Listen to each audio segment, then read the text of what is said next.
నమస్తే ఫ్రెండ్స్. నేను నా వరద కష్టాల నుంచి బయటపడి నా వ్యవసాయ క్షేత్రంలో చూసేసరికల్లా నా కూరగాయల చెట్లలో గోంగూర చెట్లు మహావృక్షాలయిపోయినాయి. అయ్యో! ఇట్లా వృక్షాలయిపోయినాయి ఏం జేయాలిరా దేవుడా!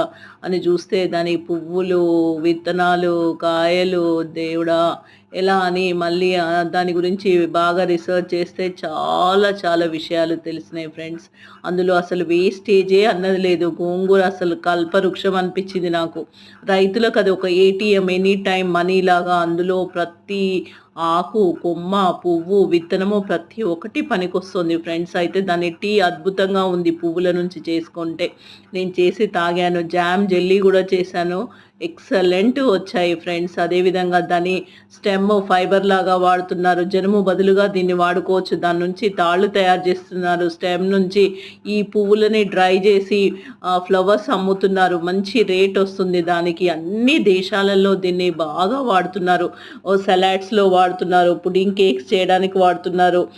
తర్వాత సిరప్స్ తయారు చేస్తున్నారు ఫ్రెండ్స్. ఇది యానిమల్‌కి యానిమల్స్‌కి ఫీడ్ లాగా గూడా వాడుతున్నారు. ఎలా అంటే యానిమల్ ప్రోటీన్ బదులుగా ఈ సీడ్స్‌ని వాడుతున్నారు ప్రోటీన్ ఇవ్వడానికి యానిమల్స్‌కి. తర్వాత ఈ సీడ్స్‌ని రోస్ట్ చేసి కాఫీ గూడా చేసుకుంటున్నారు. బ్రూ కాఫీ లాగా చేసుకుంటున్నారు. అన్ని దేశాల్లో దీన్ని వాడుతున్నారు ఫ్రెండ్స్. మనమే ఈ మధ్య దీన్ని బాగా వాడడం తగ్గించేసాము. ఎందుకంటే మనకు విదేశీ కూరగాయల పైన మోజు ఎక్కువైపోయింది. క్యాబేజీలు, కాలీఫ్లవర్లు, లెట్యూస్‌లు, సెలరీ ఇంకేంటేంటో కొత్త కొత్తయన్నీ తెచ్చి తింటున్నాం. ఇది మన పెరటి తోటలో ప్రతి ఇంట్లో ఈ గోంగూర చెట్టు ఉండేదసలు. దాంట్లో వేస్టేజే లేదు ఫ్రెండ్స్. అసలు దాన్ని మనం తిరిగి మళ్ళా రైతులు వాళ్ళ పొలాల గట్ల పైన వాళ్ళకు ఎక్కడైనా ప్లేస్ ఉంటే అక్కడ పెట్టుకుంటే ఇది ఒక ఏటీఎం లాగా పనికొస్తుంది. దీని గురించి మహారాష్ట్రలో చాలా ప్రచారం ఉంది. అక్కడ చక్కగా ఈ ప్రొడక్ట్స్ అన్నీ నేర్పించే ఇన్‌స్టిట్యూట్స్ కూడా ఉన్నాయి. ఎవరికైనా ఇంట్రెస్ట్ ఉంటే నేను వాటి అడ్రెస్ చెప్తాను. వెళ్ళండి, నేర్చుకోండి, రిసర్చ్ చేయండి. తర్వాత ఇది డైయింగ్‌కి, కలర్‌కు కూడా పనికొస్తుంది. క్లాత్ డైయింగ్‌కి ఈ పూల కలర్ ఎక్సలెంట్ కలర్ వస్తది ఫ్రెండ్స్. అది కూడా నేను ట్రై చేశాను. చాలా చక్కగా వచ్చింది.